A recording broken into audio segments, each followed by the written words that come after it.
Vasudevaya. Om Namo Bhagavate Vasudevaya. Om Namo Bhagavate Vasudevaya. Narayanam Namaskritya Naram Chaiva Narottamam Devim Saraswatim Vyasam Tado Jayamudihayed.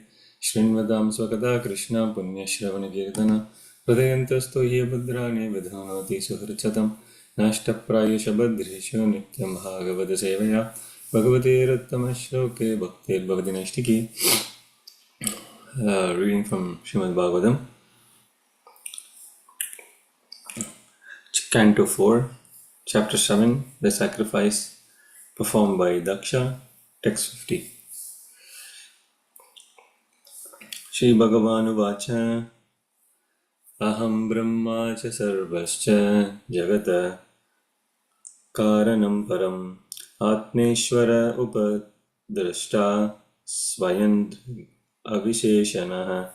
Shri Bhagavanu Vacha Aham Brahma Cha Sarvascha Jagata Karanam Param Atmeshwara Upadrashta Swayam Avisheshanaha. Synonyms: Shri Bhagavan, Lord Vishnu, Uvacha said, Aham, I, Brahma, Brahma, Cha, and Sarva, Lord Shiva, Cha, and Jagata, of the material manifestation, Karanam, cause, Param, supreme, Atma Ishvara, the super soul, Upadrishta, the witness, Swayam Drak, self-sufficient, Avisheshanaha, there is no difference. Translation and purport by Srila Prabhupada. Srila Prabhupada ki jai. Translation. Lord Vishnu replied, Brahma, Lord Shiva, and I are the supreme cause of the material manifestation. I am the super soul, the self-sufficient witness, but impersonally there is no difference between Brahma, Lord Shiva, and me. Purport. Lord Brahma was born out of the transcendental body of Lord Vishnu, and Lord Shiva was born out of the body of Brahma. Lord Vishnu is therefore the supreme cause. In the Vedas also, it is stated that in the beginning there was only Vishnu, Narayana. There was no Brahma or Shiva. Similarly, Sankaracharya confirmed this. Narayana Para. Narayana or Lord Vishnu is the origin, and Brahma and Shiva are manifested after creation. Lord Vishnu is also Atmeshwara, the super soul in everyone. Under his direction, everything is prompted from within. For example, in the beginning of the Srimad Bhagavatam, it is stated, Tene Brahma Hrida. He first educated Lord Brahma from within. In Bhagavad Gita 10.2, Lord Krishna states, Aham Adirhi Devanam.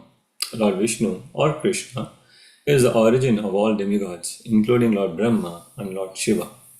In another place, in Bhagavad Gita 10.8, Krishna states, Aham Sarvasya Prabhava. Everything is generated from me.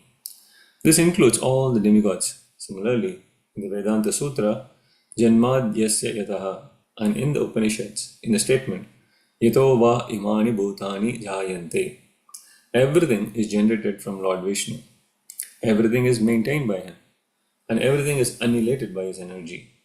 Therefore, by their actions and reactions, the energies which come from him create the cosmic manifestations and also dissolve the whole creation.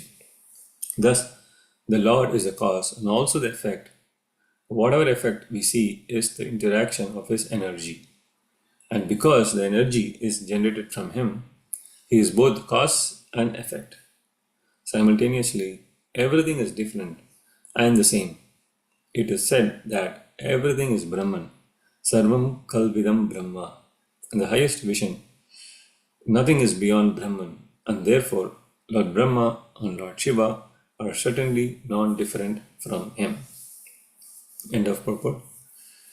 Namo Vishnupadaya Krishna Preshtaya Bhutale Srimade Bhakti Vedanta Swaminiti Namine Namaste Saraswate Devi Gauravani Pracharini Nirvisesha Shunyavadi Bhashritya Deshadarini Jai Shri Krishna Chaitanya Prabhu Nityananda Shri Advaita Gadadhara Shivasadi Gaura Bhakta Vrinda Hare Krishna Krishna Krishna Hare Hare Hare Rama Rama Rama Hare Hare Hare Krishna Krishna Krishna Hare Hare Hare Rama, Rama Rama, Hare Hare, Hare Krishna, Krishna Krishna, Hare Hare, Hare Rama, Rama Rama, Hare Hare.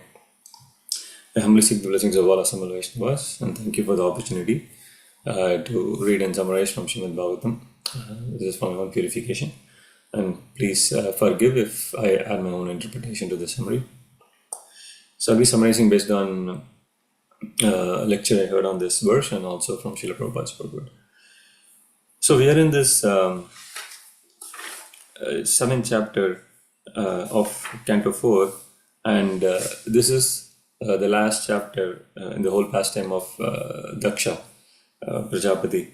So we have been covering this for quite some time now, and we are in this last chapter where we see that so many things happen, but quickly to summarize, Daksha offended Lord Shiva 2 times, and the second time it was a serious offense, and Lord Shiva's a demon, he basically, the demon created by Lord Shiva from his hair, destroyed the whole arena, killed so many people, and also Daksha's head was cut off. And then after that, the people remaining in the yajna, they all went to Lord Brahma, and then along with Lord Brahma, they all went to Lord Shiva, and they apologized and glorified Lord Shiva. And then Lord Shiva, pleased, because he is Ashutosh, he is pleased easily and also displeased easily, so he got pleased with the prayers and requests, and then he gave back people with whatever they had lost before. Specifically, Daksha had lost his head, and then there was a goat which was supposed to be offered in the yajna, and then the goat's head was kind of offered to Daksha. Similarly, other people like Bhrigu got their teeth back because they smiled when Lord Shiva was being offended. So we saw all that. And then now, with the blessings of Lord Shiva, Daksha also realized his mistake, his position, of how his position is always subservient to Lord Shiva, and how Lord Shiva is such a glorious person. And then now everyone starts offering, or he starts to continue doing the yajna. And finally, now, because the yajna was kind of complete, Lord Vishnu appears. And we see how Lord Vishnu is starting to speak from this particular verse, today's verse. But then before, it was described in this chapter how Lord Vishnu appears, how beautiful his form is. And then we see all the priests, Indra, Brahma, Shiva, everyone glorifies the position of Lord Vishnu. And because Lord Vishnu appeared now, the yajna is kind of considered complete. And that's why this is the last chapter of this whole pastime. And then we will see the pastime of Dhruva Maharaj starting from next.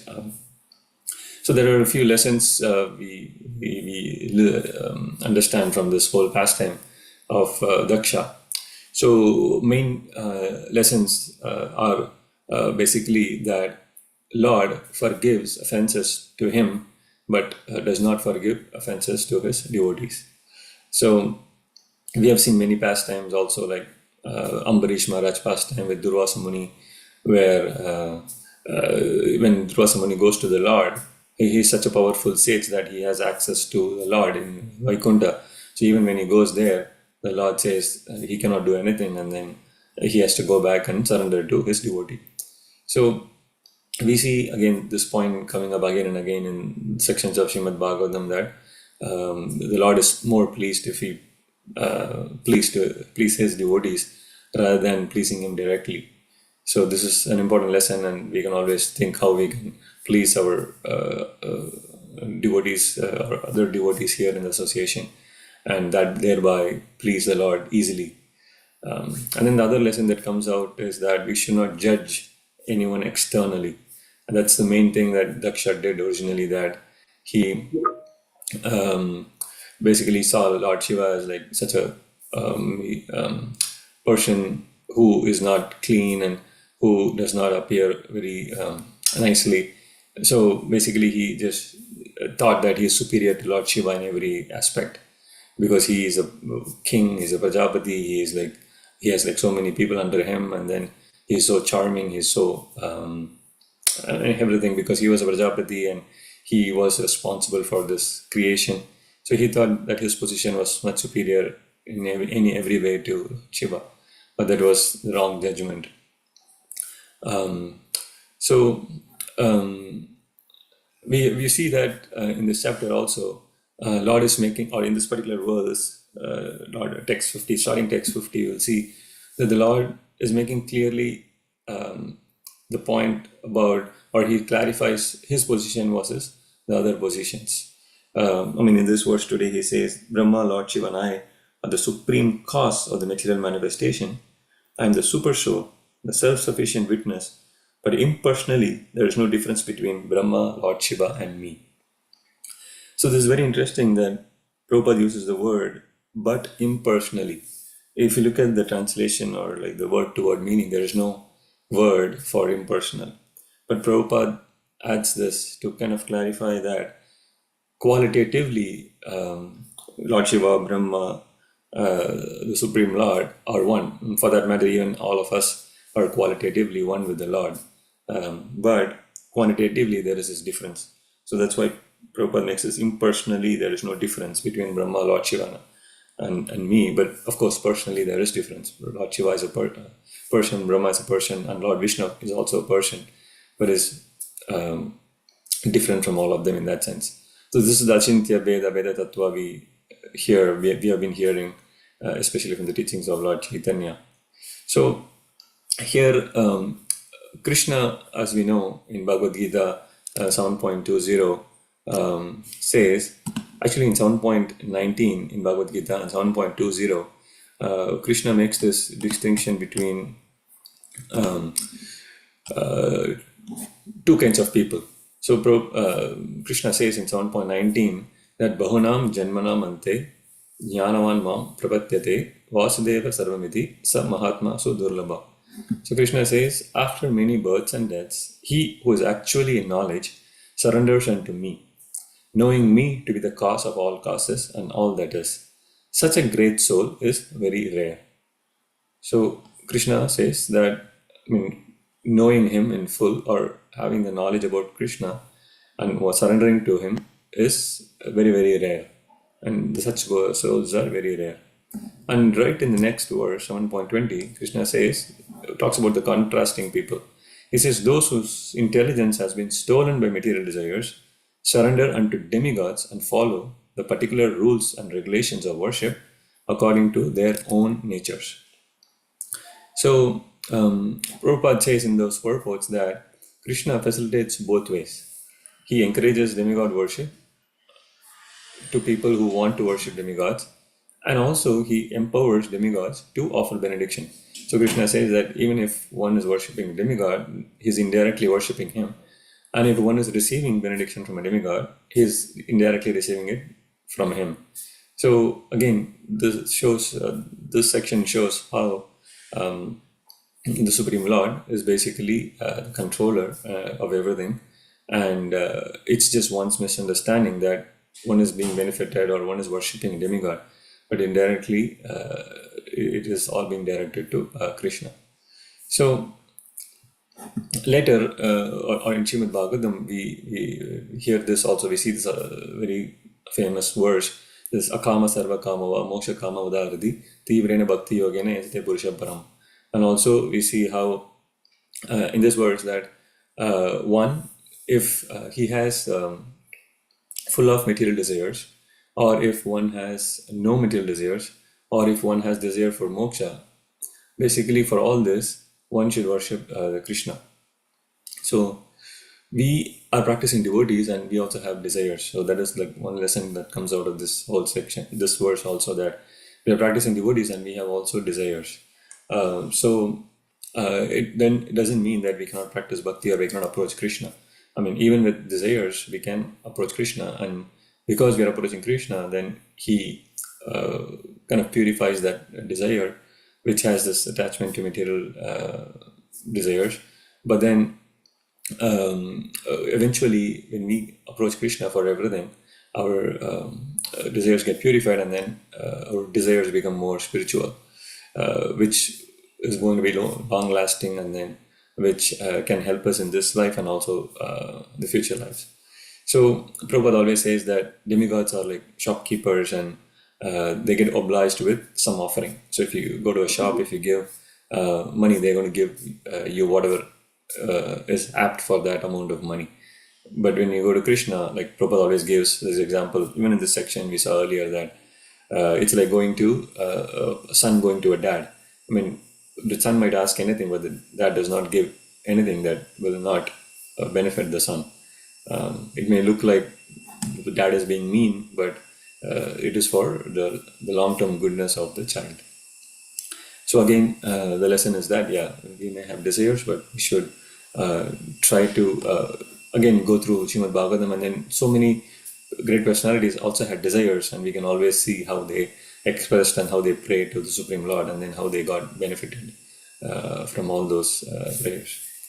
And in the few minutes we have, I just want to quickly cover or just briefly mention that today's incorporation of ISKCON.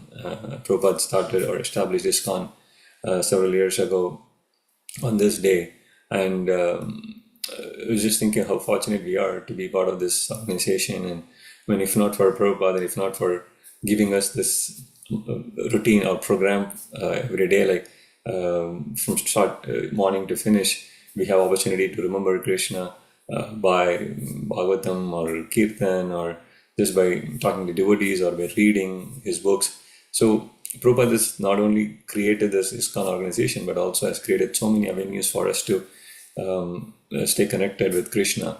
And you can see how many people are around this world not exactly knowing what to do every day. And Prabhupada has made our life so simple in the sense that has given us this routine.